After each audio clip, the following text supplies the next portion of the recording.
Friends, आप लोगों ने इल्यूमिनाटी के बारे में तो सुना ही होगा ना, राइट? अपनी लाइफ में कहीं ना कहीं हमने इसके बारे में जरूर सुना है। और ये कहा जाता है कि ये एक ऐसा ग्रुप है जो कि मोस्ट पावरफुल ग्रुप है और इस दुनिया की मोस्टली सारी एक्टिविटीज और वेल्थ पे इसका ही कंट्रोल है। बोले तो पापा ऑफ ऑल कंपनीज। ये ग्रुप बैठे बैठे दुनिया के बड़े से बड़े बिजनेसमैन और पॉलिटिशियंस को कंट्रोल करते हैं और वो सब कराते हैं जो वो करना चाहते हैं। ये एक बहुत ही कंट्रोवर्शियल टॉपिक है। कोई लोग कहते हैं कि ये एग्जिस्ट करता है और कुछ कहते हैं कि ये एक मनगढ़ंत कहानी है। लेकिन फ्रेंड्स, हमारे बीच एक ऐसी भी कंपनी एग्जिस्ट करती है जो कि इन बड़े बिजनेसमैन, पॉलिटिशियंस और यहाँ तक कि आपको और मुझे भी कंट्रोल करती है। सो अब आप सोचोगे कि वो कैसे। सो गाइस, आज आप जो भी फैसिलिटीज इस्तेमाल करते हो अपनी डे टू डे लाइफ में, जैसे कि Facebook, Instagram, Google, Amazon and many more such companies, they are all linked to this company. हम सभी इसके एक बहुत ही अच्छे कंज्यूमर्स है और कहा जाता है कि इसका एक मूव दुनिया की धजिया तक उड़ा सकता है या फिर एक मूव इकोनॉमी को बूम तक भी पहुंचा सकता है। इवन ये वर्ल्ड की 90% मीडिया तक को कंट्रोल करता है, जिसके अंदर print media, social media included है। एंड आज हम जिसकी बात कर रहे हैं वो है दुनिया की सबसे बड़ी asset management company black rock, जिसके फाउंडर है लैरी भाई, जिनका पूरा नाम है लैरी फिंग। ब्लैक रॉक, इस कंपनी के बारे में हम कुछ महीनों से ही सुन रहे हैं क्योंकि ये कंपनी खुद ही नहीं चाहती थी कि इसके बारे में ज्यादा लोग जाने, बिकॉज दे डोंट वांट कि लोगों को इनकी गलतियों के बारे में पता चले। ये चाहते हैं कि इनका काम और इनके डिसीजंस एकदम प्राइवेट रहे। लेकिन इनका नाम उछलना शुरू होता है लगभग जुलाई 2023 से, जब ये न्यूज आई थी कि ब्लैक रॉक और जेपी मॉर्गन ने मिलकर यूक्रेन में हुए वॉर के रिकंस्ट्रक्शन में हेल्प करने के लिए एक बैंक सेटअप करा है। लेकिन फ्रेंड्स, ब्लैक रॉक की असली इंपॉर्टेंस को जानने के लिए अपन को थोड़ा सा पीछे जाना होगा। बात है साल 2008 की, जब ये पूरी दुनिया सबसे बड़े रिसेशन को फेस कर रही थी, जब सारी insurance companies, employees, corporate companies और यहाँ तक कि बिजनेस भी लॉस में आ गए थे या फिर बैंकरप्ट हो गए थे। अब क्योंकि ये रिसेशन शुरू हुआ था अमेरिका से, तो वहाँ की जॉब मार्केट और इकोनॉमी को काफी नुकसान पहुंचा था। अब इसका अंदाजा आप इस बात से लगा सकते हैं कि उस समय भी वो टोटल लॉस जो पूरी वर्ल्ड में हुआ था वो हुआ था ऑन टोटल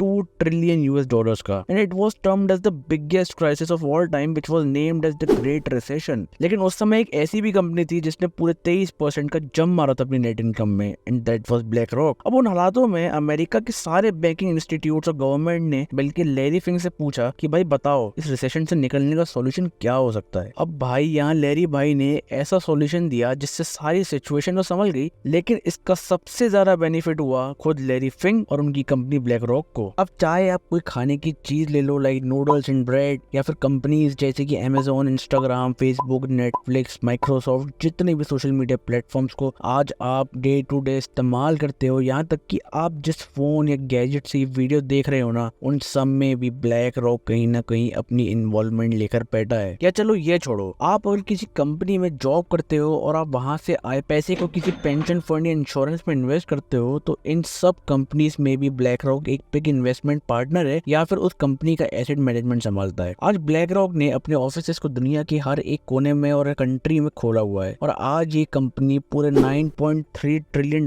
की एसेट्स को मैनेज करती है। मतलब कि ये दुनिया के जीडीपी का 3 गुना अमाउंट अकेले ही मैनेज करती है। इवन ब्लैक रॉक दुनिया के 517 इक्विटी फंड्स को भी मैनेज करती है, जिसमें इंडिया के पॉलिसी फंड्स, आरबीआई के साथ साथ बड़े बड़े बैंक्स, इंश्योरेंस कंपनीज और कॉर्पोरेट सेक्टर के फंड्स तक भी शामिल है। और फ्रेंड्स, यही बनाता है ब्लैक रॉक को दुनिया की सबसे एक्सेप्शनली पावरफुल कंपनी। मतलब ऐसा भी हो सकता है कि इसका लिंक डायरेक्ट इल्यूमिनाटी से हो। लेकिन सोचने वाली बात है कि ये कंपनी आखिर इतनी सक्सेसफुल कैसे बनी। तो इसको जानने के लिए अपन को इसकी हिस्ट्री को जरा ध्यान से समझना होगा। सो लैरी का बर्थ नवंबर 1952 में एक मिडिल क्लास जियो फैमिली में हुआ था। उनके फादर एक शू शॉप चलाते थे और उनकी मदर एक टीचर थी। लैरी फिंग के कैरियर की बात करें तो उन्होंने अपनी ग्रेजुएशन पॉलिटिकल साइंस में की थी और पोस्ट ग्रेजुएशन रियल एस्टेट में की और उन्होंने अपनी फर्स्ट जॉब फाइनेंस में की थी। अब इन तीनों कैरियर पाथ्स में कोई भी सिमिलैरिटी नहीं थी, लेकिन लैरी को इससे कोई दिक्कत नहीं आई एंड इवन उनका कैरियर काफी अच्छा चलने लगा था। लैरी की जॉब बैंक में एज एन इन्वेस्टमेंट बैंकर लगी थी और उनकी परफॉर्मेंस बैंक में काफी बढ़िया थी। अब 1976 से 1986 के बीच में जो भी बैंक $1 बिलियन से ज्यादा अर्न करता था, उसमें लैरी फिंग का काफी बड़ा हाथ था, जिसकी वजह से लैरी का नाम मार्केट में काफी ज्यादा स्ट्रॉन्ग हो गया था एंड उनका नाम इन्वेस्टमेंट मार्केट में सबसे ज्यादा बड़ा था। लेकिन भाई 80s में जैसे ही कंप्यूटर्स ने साइंटिफिक कैलकुलेटर्स को रिप्लेस किया, तो बैंक्स के सारे काम कंप्यूटर्स पे होने लगे थे। लेकिन कंप्यूटर वर्क करता है on the basis of the input जो आप उसमें इंसर्ट करते हो, और लैरी ने उस साल इंटरेस्ट रेट को को गलत कैलकुलेट कर दिया था। और इसके बाद जब फर्स्ट बॉस्टन कॉर्पोरेशन अपनी पॉलिसीज और इन्वेस्टमेंट को सेट करता है तो वो 3 महीने में पूरे $100 मिलियन का नुकसान खा जाता है, जिसकी वजह से उस गलती का जिम्मेदार लैरी फिंक को ठहराया गया था और बोर्ड का डिसीजन ये था कि उन्हें कंपनी से फायर कर दिया जाए। और इसकी वजह से उनकी इमेज मार्केट में काफी खराब हो जाती है और कोई भी बैंक उनके साथ काम नहीं करना चाहता है। एंड इसके बाद उनका अपना बिजनेस खोलने का और एक इन्वेस्टमेंट फर्म सेट करने का मन बन जाता है, लेकिन उनको इसके लिए एक फाइनेंस की रिक्वायरमेंट थी, जिसके लिए वो जाते हैं ब्लैकस्टोन के फाउंडर स्टीव के पास। स्टीव स्क्वार्समैन को लैरी का आइडिया काफी पसंद आता है और वहां से लैरी को टोटल $5 मिलियन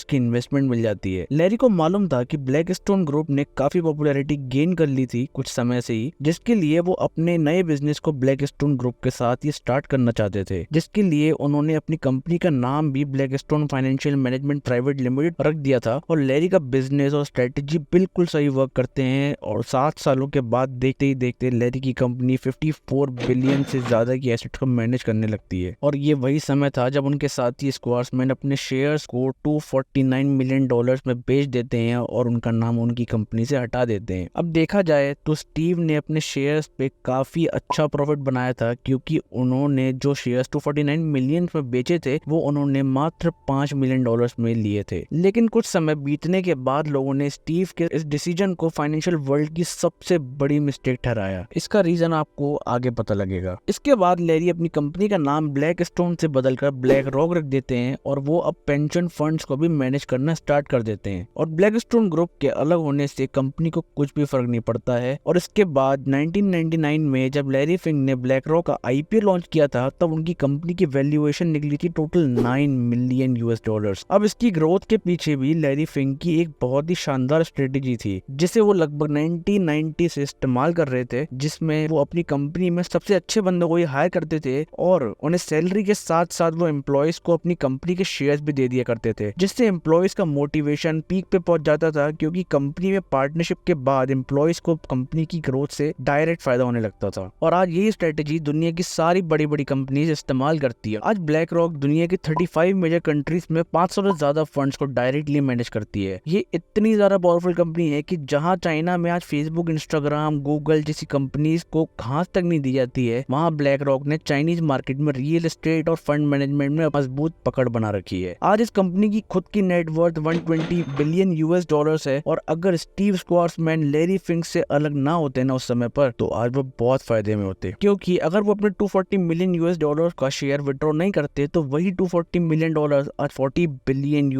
बन जाते, क्योंकि स्टीव का कंपनी में शेयर 35% था और 30 सालों में ही कंपनी की वैल्यू 170% से राइज कर गई थी। अब बात आती है कि जब दुनिया में 2008 में और कोविड-19 में सबको नुकसान हो रहे थे, तब भी कैसे ब्लैक रॉक के प्रॉफिट्स राइज कर रहे थे। आज वो कैसे इतनी सस्टेनेबल बिजनेस मॉडल पे वर्क कर रही है। एंड इसका सीधा साफ रीजन है, ये अपने फंड्स को अलग अलग कंपनीज में इन्वेस्ट करती है। आज black rock Meta, Netflix, Amazon, McDonald's, Google जैसी कंपनीज में मेजर इन्वेस्टर है और साथ ही साथ petroleum, energy, real estate, agricultural sector में भी ये बड़ा शेयर होल्डर है। इस कंपनी के सोर्सेज ऑफ इनकम कहीं ज्यादा है और हर कॉन्टिनेंट इनको एक अलग सोर्स ऑफ इनकम दे जाता है। और ब्लैक रॉक की एक खासियत है कि ब्लैक रॉक हमेशा इन्वेस्टमेंट फ्यूचर पॉसिबिलिटीज को देख कर ही करता है। और जैसा कि आप जानते हो कि इंडिया अपनी डेवलपिंग स्टेज पे है और इसमें लैरी को एक अपॉर्चुनिटी नजर आती है, जिसकी वजह से इन्होंने मुकेश अंबानी के साथ मिलकर फंड्स मैनेजमेंट मार्केट में इंडिया में स्टेप लेने का भी फैसला लिया है और इस जॉइंट वेंचर को जियो ब्लैक रॉक का नाम दिया गया है। अब ये बात तो साफ है कि Larry Fink is amongst one of the most powerful personalities in this world और उनका